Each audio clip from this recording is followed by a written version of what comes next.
माता मरिया को समर्पित मई महीने के 19वें दिन हम देखते हैं कलवारी के मार्ग पर यीशु से मरिया की भेंट। मानव मुक्ति योजना की पूर्णता का समय आ पहुंचा। प्रभु यीशु को मृत्युदंड देने में विलंब न रहा। वह इसके लिए स्वेच्छा से पहले ही तैयार था। प्रभु यीशु ने स्वयं अपने दुख भोग की तीसरी भविष्यवाणी द्वारा 12 शिष्यों को अलग ले जाकर उनसे कहा, देखो, हम यरूशलेम जा रहे हैं। मानव पुत्र के विषय में नबियों ने जो कुछ लिखा है वह सब पूरा होने वाला है। वह गैर यहूदियों के हवाले कर दिया जाएगा। वे उसका उपहास करेंगे, उस पर अत्याचार करेंगे और उस पर थूकेंगे, उसे कोड़े लगाएंगे और मार डालेंगे, लेकिन तीसरे दिन वह जी उठेगा। ये सब बातें सच निकली। अब सबसे बड़ी घटना शेष थी, क्रूस पर मृत्यु का बलिदान। शुक्रवार का दिन था। प्रभु यीशु के कंधे पर एक भारी क्रूस रखा गया। उनके साथ 2 कुकर्मियों को भी प्राणदंड के लिए ले जा रहे थे। भीड़ जमा हो गई थी। भीड़ मन ही मन सोच रही थी कि यह क्या हो गया। इतने बड़े महात्मा को मृत्युदंड का अपराधी कैसे घोषित किया गया? उसे घोर पापी क्यों और कैसे ठहराया गया? जिसने मुर्दों को जिलाया वह स्वयं मृत्युदंड क्यों भोगेगा? वह जरूर कोई चमत्कार करेगा। प्रभु यीशु क्रूस उठाए चला जा रहा था। पिछली रात को भयंकर सतावट के कारण उसका शरीर थककर चूर चूर हो गया था। क्षण प्रति क्षण पीड़ा, भूख, प्यास, व्याकुलता एवं शारीरिक दुर्बलता बढ़ती जाती थी। वह बड़ी कठिनाई से क्रूस लेकर अपनी यात्रा पूरी कर पा रहा था। अब आगे बढ़ना उसके लिए असंभव सा लग रहा था। निर्बलता, थकावट और क्रूस के बोझ के कारण वह चक्कर खाकर भूमि पर गिर पड़ा। फिर भी उसे आगे बढ़ना ही पड़ा। राह में उसे आभास हुआ कि उसकी दुखित माता उससे भेंट करने आई है। उसने अपनी माता की ओर दृष्टि फेरी। माता की आंखों से आंसू की धारा फूट पड़ी। उनकी दृष्टि एक दूसरे के लिए दुख की तलवार सी थी, जो उनके प्रेम में हृदय को छेद रही थी। नबी सिमियोन ने यह भविष्यवाणी की थी, देखिए, इस बालक के कारण इज़राइल में बहुतों का पतन और उत्थान होगा। यह एक चिन्ह है जिसका विरोध किया जाएगा। इस प्रकार बहुत से हृदयों के विचार प्रकट होंगे और एक तलवार आपके हृदय को आर पार बेधेगी। सिमियोन की भविष्यवाणी भी पूरी हुई। प्रभु यीशु पर ढाए जा रहे अमानवीय यातनाओं को उसने चुप रहकर सहा। इसे देखकर माता मरिया को जो मानसिक एवं आत्मीय पीड़ा हुई वह हमारी समझ से परे ही रहेगा। कोई भी लेखक, कवि या वक्ता सही रूप में इसका वर्णन कभी नहीं कर पाएगा। माता मरिया ने इस दुखद परिस्थिति में भी बड़े साहस एवं सहानुभूति का परिचय दिया। इस दुखद परिस्थिति से प्रेरणा लेकर यीशु की दुखद स्थिति पर ध्यान दें और चिंतन करें। मसीह के कष्ट हमें सांत्वना प्रदान करेंगे। अतः सच्चा पश्चाताप करें, हमें धैर्य एवं साहस प्राप्त होगा, अपने पापों की क्षमा मिलेगी।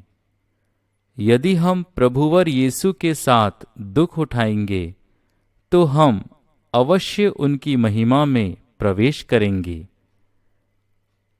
आइए इसी पर आधारित एक घटना पर हम दृष्टि डालते हैं। गैब्रियल पोसेंती का जन्म 1 मार्च 1838 ईस्वी में हुआ था। वह अपने 13 भाई बहनों में 11वां बालक था।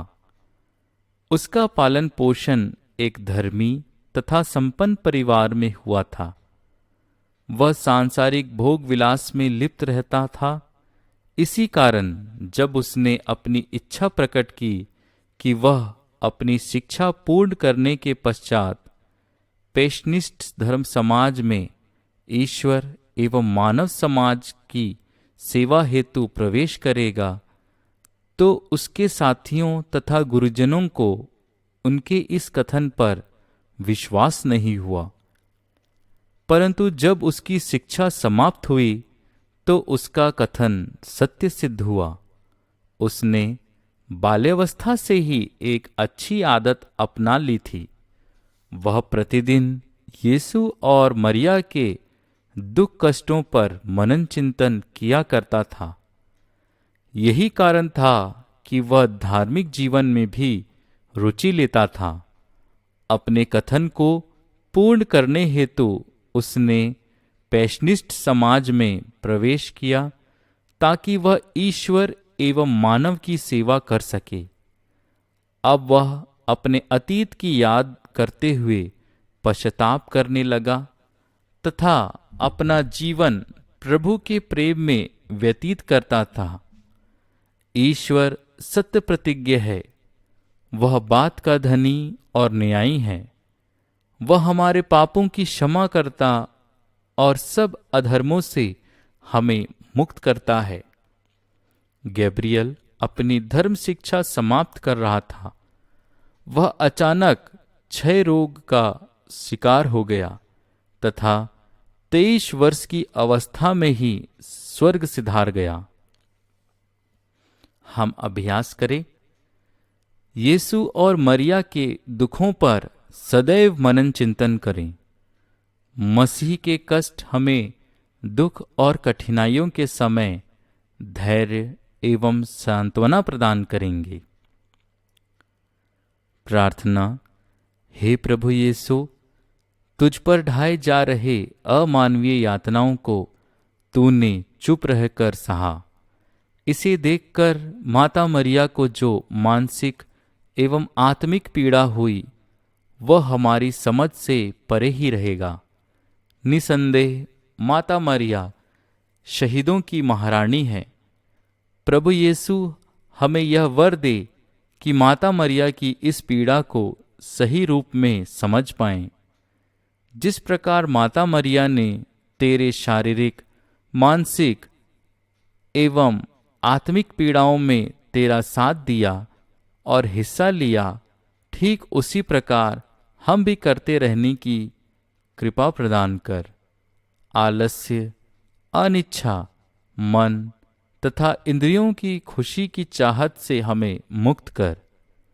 हे माता मरिया, हमें सहायता दे कि प्रभु यीशु हमसे जो चाहता है और कहता है उसे हम तत्परता एवं ईमानदारी से पूरा कर सकें। आमीन।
जग की